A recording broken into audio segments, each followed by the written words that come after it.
Assalamualaikum warahmatullahi wabarakatuh. Perkenalkan, nama saya Fatmawati Alamsyah SNI. Saya guru di SMK Semak Makassar, sekaligus mahasiswa PPG dalam jabatan tahun 2021 Angkatan 3 jurusan Teknik Kimia LPTK Universitas Negeri Makassar. Pada kesempatan ini saya akan mempresentasikan hasil pertiking saya. Kegiatan pembelajaran ini dilakukan secara daring. Adapun rencana perangkat pembelajaran meliputi 1. Rencana pelaksanaan pembelajaran atau RPP. 2. Bahan ajar. 3. Media pembelajaran. 4. Lembar kerja peserta didik atau LKPD. 5. Instrumen penilaian atau evaluasi. Berikut video pertiking saya. Selamat menyaksikan. Bismillahirrahmanirrahim. Assalamualaikum warahmatullahi wabarakatuh. Halo, selamat siang anak-anak.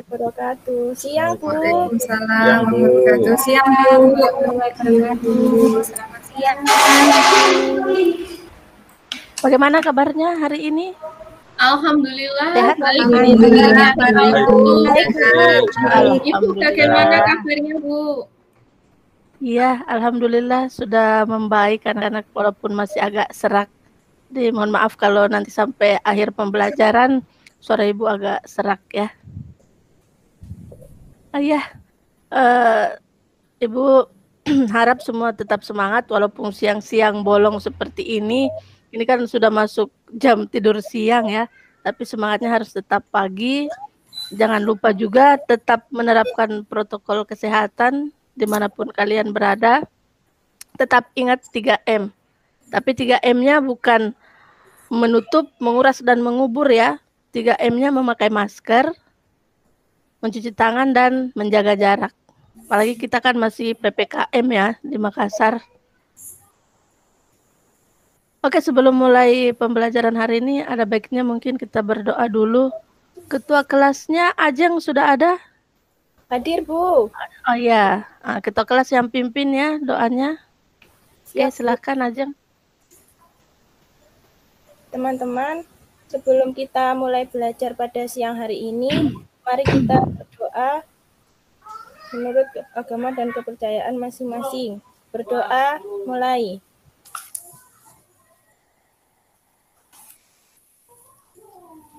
Berdoa selesai. Oke, terima kasih Ajeng. Oke, Ibu sudah membagikan materinya kemarin ya, materi untuk hari ini.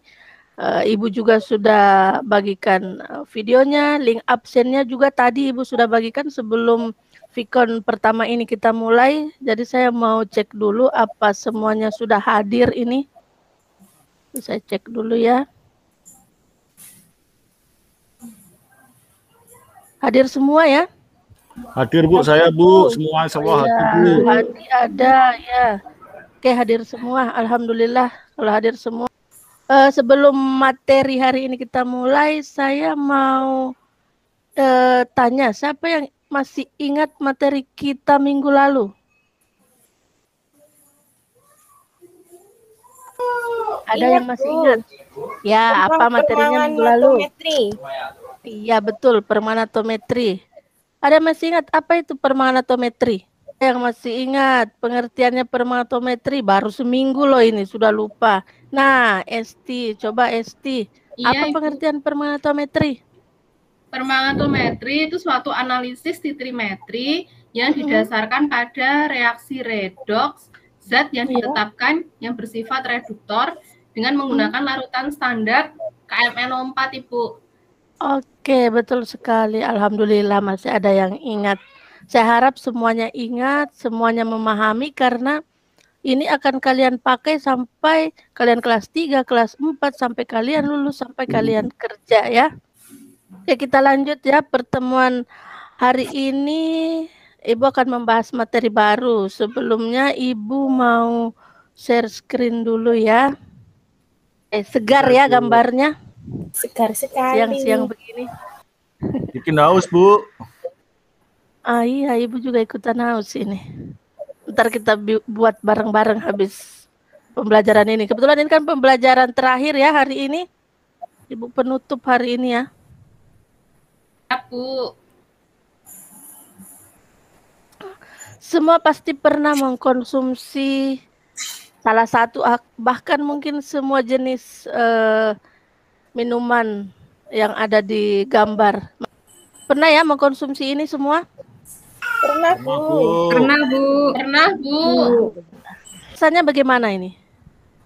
Manis, Bu. Agak-agak Asam manis. Asam manis. Asam-asam Ada manis asamnya, gitu ya? Bu. Ada Bikin asam-asamnya, ada manisnya, ngantuk, tapi Bu, kalau minum segar itu ya. langsungan, Bu. Wah, kayaknya favoritnya Hadi nih minum ini. Ini bahan utamanya dari apa sih? Bahan perasanya itu dari apa? Jeruk. Rasa jeruk, Jeruk, Bu.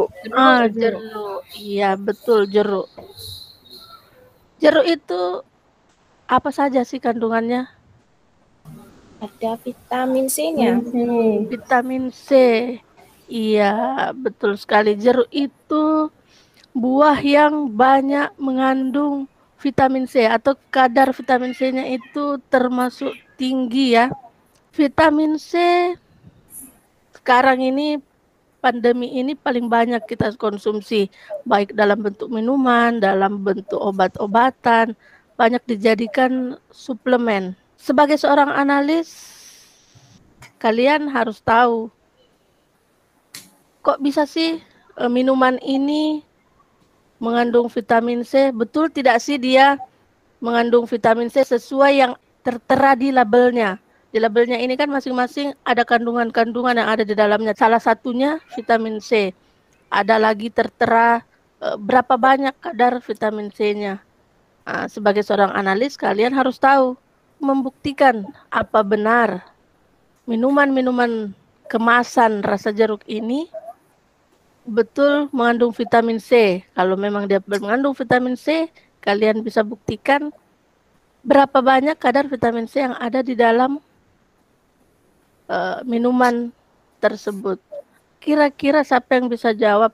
Kalau kita mau menentukan kadar vitamin C dari minuman rasa jeruk ini, kita menggunakan metode apa biasanya? Paling banyak dipakai metode apa? Ya, Ami. Iodometri, Bu. Iya, betul. Iodometri, betul sekali. Siapa yang bisa menghubungkan antara buah jeruk, vitamin C, dan iodometri ini? Apa sih hubungan dari ketiganya itu? Ya, Saya, Hida. Bu. Hida, silahkan. Iya, Bu.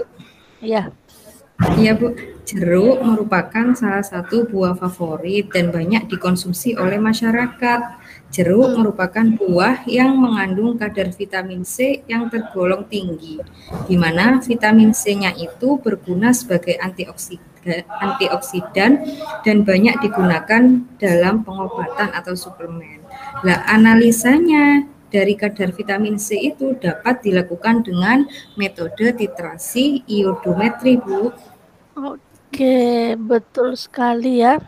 Terima kasih Hida atas Ya, Bu, kesimpulan sama-sama. dari jeruk itu termasuk buah favorit. Ya, minuman-minuman rasa jeruk juga banyak beredar, berbagai merek yang banyak dikonsumsi mulai dari anak-anak hingga dewasa. Sekarang kita mulai membahas iodometri itu.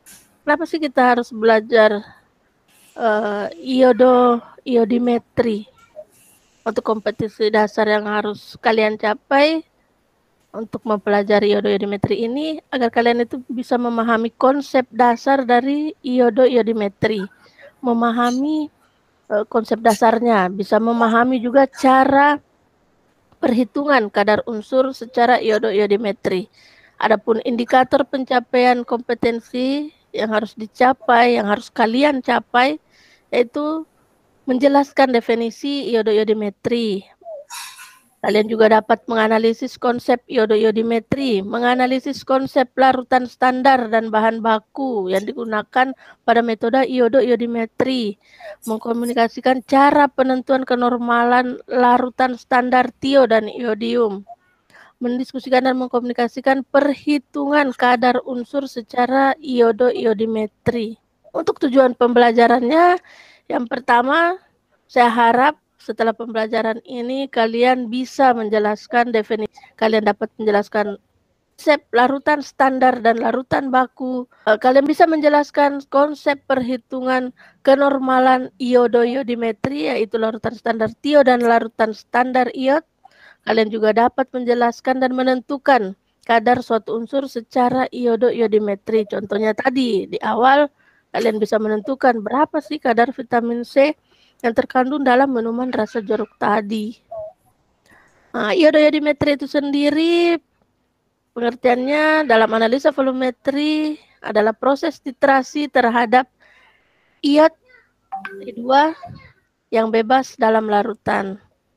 Prinsip dasarnya titrasi iodometri itu berlangsung secara tidak langsung. Jadi dia termasuk titrasi tidak langsung yang menghasilkan I2 lalu dititrasi dengan natrium tiosulfat.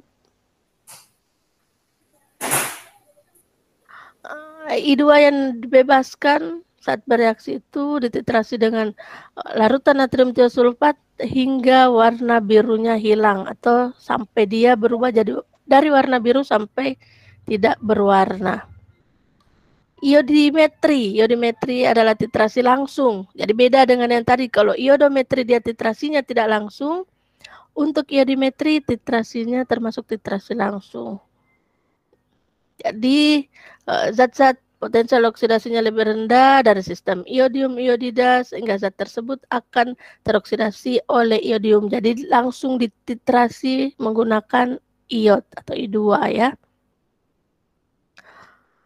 Untuk prinsip dasarnya, iodimetri termasuk titrasi langsung menggunakan penetrasi I2.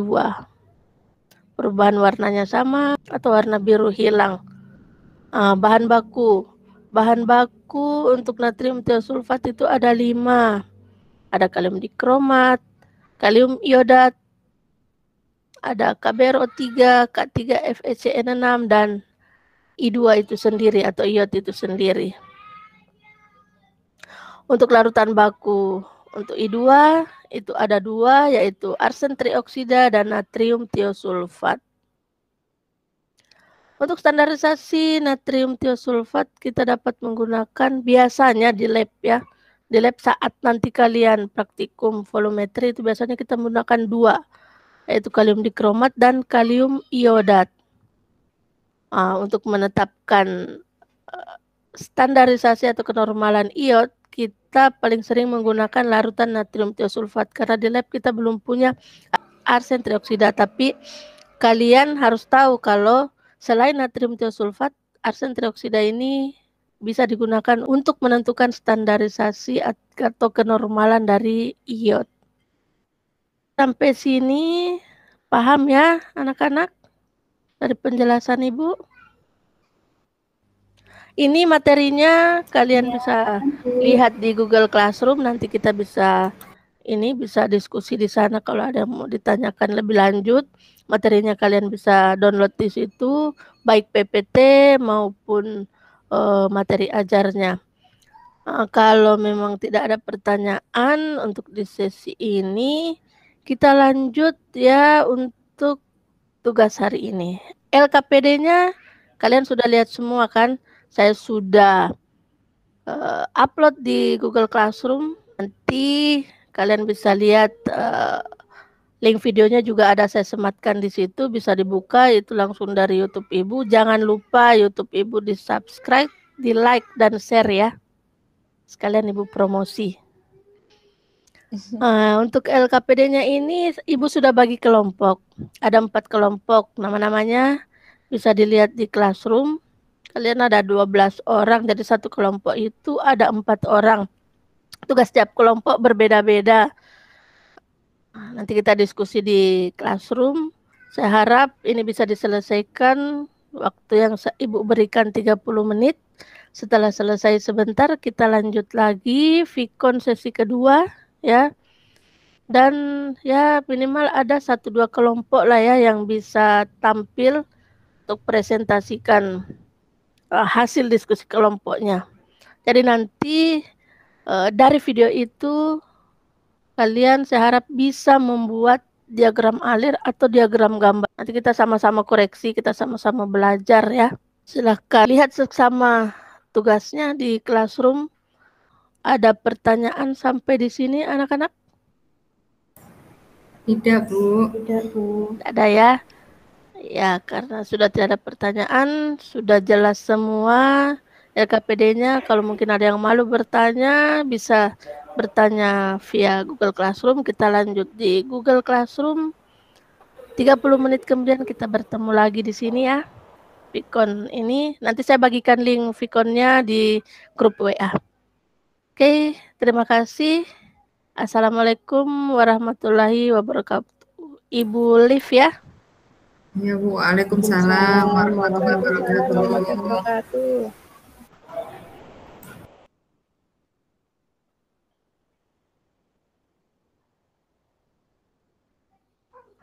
Assalamualaikum warahmatullahi wabarakatuh. Waalaikumsalam. Waalaikumsalam warahmatullahi wabarakatuh. Sudah selesai ya tugasnya? Sudah, Bu. Ya, sudah, Bu. Ya tadi ternyata di Classroom banyak yang bertanya, giliran Vicon pertama tadi diam-diam katanya mengerti. Iya Bu, jelas Bu, paham Bu. Giliran di Classroom aja bertanya semua. Jangan malu-malu bertanya ya. Nggak usah Siap, malu-malu, Bu. Ibu enggak pernah gigit orang kok, belum pernah makan orang, walaupun gemuk begini, bukan orang yang dimakan. Masih makan nasi kok. Ya, dibawa santai saja. Ya. Oke. Karena diskusinya tadi sudah selesai di Classroom, kira-kira siapa yang mau tampil duluan ini? Ada Devi ya. Silakan. Devi ini kelompok 1 ya. Iya, Ibu. Saya dari kelompok 1, Ibu. Ya. Devi Saya kelompok 1, izin silakan. Ya, saya izin menampilkan hasil diskusi kelompok saya ya, Ibu. Iya, silahkan Devi. Ya. Baik, terima kasih Ibu atas kesempatannya. Saya dari kelompok 1. Di sini saya akan mempresentasikan tentang penentuan kadar vitamin C dalam minuman ras jeruk. Di sini sebut merek ya Ibu, Palpi secara iodometri.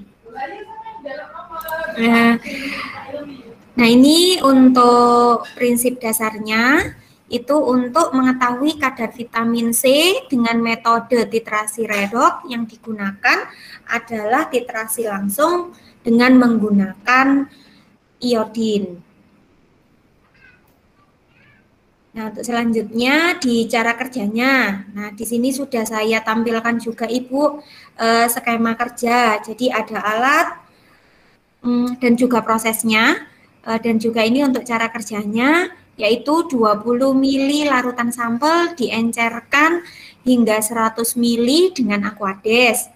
Kemudian ditambahkan 5 ml larutan asam sulfat dengan konsentrasi 4 normal, lalu dititar dengan larutan iodin 0,05 normal sampai berwarna kuning muda.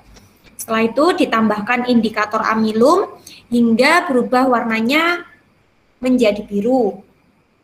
Selanjutnya, larutan dititar dengan larutan iodin 0,05 N hingga warna biru tersebut hilang. Oke. Lanjut. Ini untuk perhitungannya Ibu, kadar vitamin C di sini menggunakan rumus volume dikalikan normalitas dikalikan berat ekivalen dari vitamin C yaitu C6H8O6 dibagi dengan volume contoh atau sampel. Seperti itu. Nah, di sini untuk volumenya itu adalah volume titran, yaitu volume larutan iodin. Untuk normalitasnya juga normalitas dari larutan iodin, di mana untuk berat ekivalennya adalah 88,07. Seperti itu, Ibu, hasil presentasi dan juga diskusi dari kelompok kami. Tepuk tangan dulu dong untuk kelompok 1 ini presentasinya. Ya. Oke, terima kasih. Dari kelompok satu ini presentasinya mungkin kelompok 2, kelompok 3, kelompok 4. Ada yang mau bertanya? Silahkan. Iya, Yeni. Silahkan, Yeni. Iya, Silahkan Bu. bertanya. Untuk yang ingin saya tanyakan, Ya. mengapa saat titrasi iodometri penambahan indikator amilum atau kanji dilakukan saat titrasi berlangsung setengah larutan berwarna kuning? Oke, pertanyaannya bagus sekali nih. Coba siapa perwakilan kelompok 1 yang mau menjawab ini?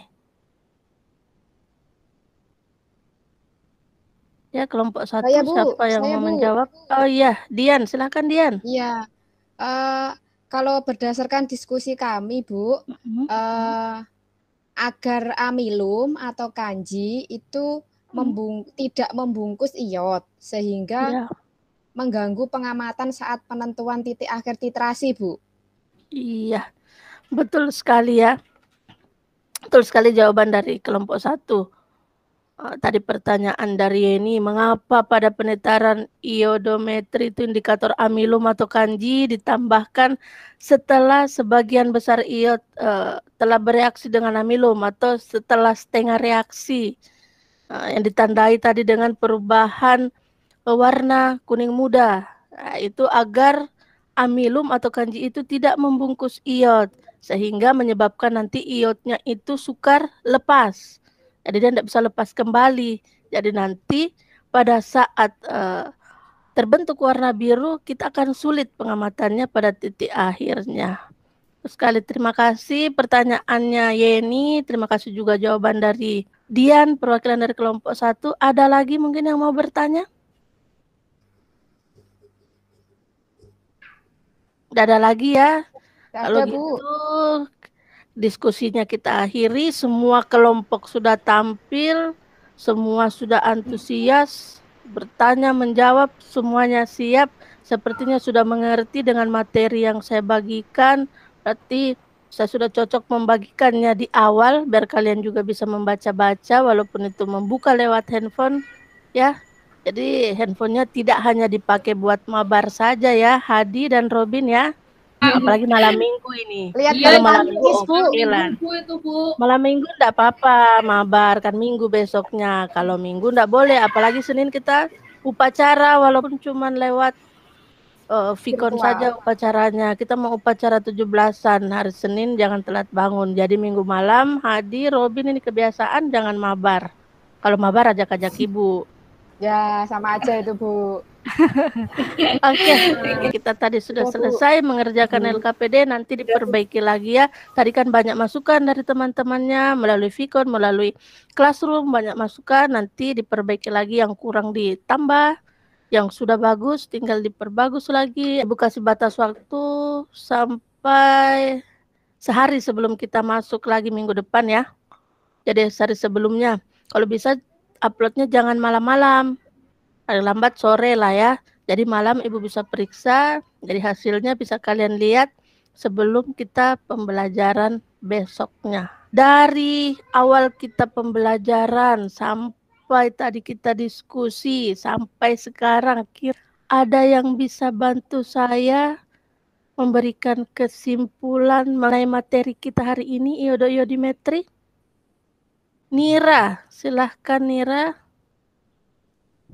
Apa kira-kira kesimpulan dari Nira? Saya akan menyimpulkan, ya, kesimpulannya untuk pembelajaran hari ini, iodometri adalah analisa titrimetrik yang secara tidak langsung untuk zat yang bersifat oksidator, seperti besi 3, tembaga 2, di mana zat ini akan mengoksidasi iodida yang ditambahkan membentuk iodin. Iodin yang terbentuk akan ditentukan dengan menggunakan larutan baku tiosulfat. Iodometri adalah analisis titrimetri yang secara langsung digunakan untuk zat reduktor ataupun natrium tiosulfat dengan menggunakan larutan iodin atau dengan penambahan larutan baku berlebihan. Kelebihan iodin dititrasi kembali dengan larutan tiosulfat. Begitu Ibu kira-kira kesimpulannya. Ada lagi yang mau menambahkan mungkin? Ya, Saya, Ajeng, Bu. silakan Ajeng. Ya, saya mau menambahkan iodometri merupakan titrasi tidak langsung yang menghasilkan I2, lalu dititrasi dengan Na2S2O3. Iodometri adalah titrasi langsung yang menggunakan penetrasi I2. Oke, terima kasih Ajeng, terima kasih Nira atas kesimpulannya. Berarti alhamdulillah kalian bisa memahami dari apa yang materi yang Ibu bagikan, yang Ibu sajikan dari hasil diskusi kita ya. Alhamdulillah semua bisa paham. Dengan metode pembelajaran seperti ini dibandingkan metode pembelajaran kita minggu lalu, kalian suka yang mana? Yang ini, Bu. Pakai Yang ini, Bu. Yang sekarang, Bu. Oh, alhamdulillah. Berarti metode PBL yang hari ini Ibu terapkan lebih bisa kalian paham ya? Iya, Bu. Ya, alhamdulillah. Berarti metode ini bisa kita terapkan kembali ya di materi selanjutnya minggu depan ya. Alhamdulillah, saya rasa hari ini pertemuan kita sudah cukup. Saya kembali mengingatkan LKPD-nya jangan lupa diperbaiki. Ibu kasih perpanjangan waktu sampai sehari sebelum kita memulai pembelajaran minggu depan. Jadi terakhir tanggal 15 ya, 15 Agustus. Kalau bisa sore sudah fix semua mengirim. Dan satu lagi oleh-oleh dari saya ada tes sumatif, itu Ibu sudah sematkan di linknya di Classroom, silahkan dikerjakan ya. Nanti untuk 4 orang nilai tertinggi tes sumatifnya dan LKPD kelompok terbaik nanti Ibu akan kasih hadiah.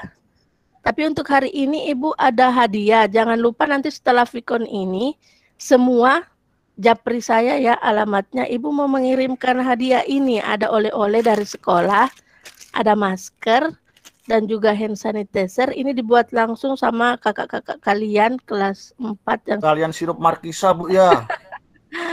aduh, Bu, ada sirupnya juga jajannya ya. enggak, Bu? Ada jajannya enggak, Bu? Snack-snack itu, Bu. Nanti kalau yang itu setelah kalian mengerjakan LKPD dan tes sumatifnya akan ada hadiah nanti. Oke, saya rasa pertemuan hari ini saya sudahi sampai di sini ya. Jangan lupa pesan tadi tugasnya. Walaupun banyak tugas selama pandemi ini, jangan kendor semangatnya ya. Sebelum kita mengakhiri, ada yang bisa bantu saya memimpin doa? Iya, Esti. Silahkan. Iya, Ibu. Terima kasih. Sebelum kita mengakhiri pembelajaran hari ini, marilah kita berdoa bersama menurut agama dan keyakinan kita masing-masing agar ilmu yang kita dapatkan pada pembelajaran hari ini menjadi ilmu yang bermanfaat dan berkah. Silakan berdoa. Berdoa mulai.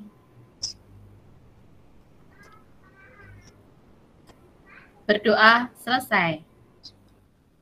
Ya, terima kasih Esti. Ya, salam sehat selalu. Sampaikan salam saya kepada kedua orang tua kalian. Tetap ikuti protokol kesehatan.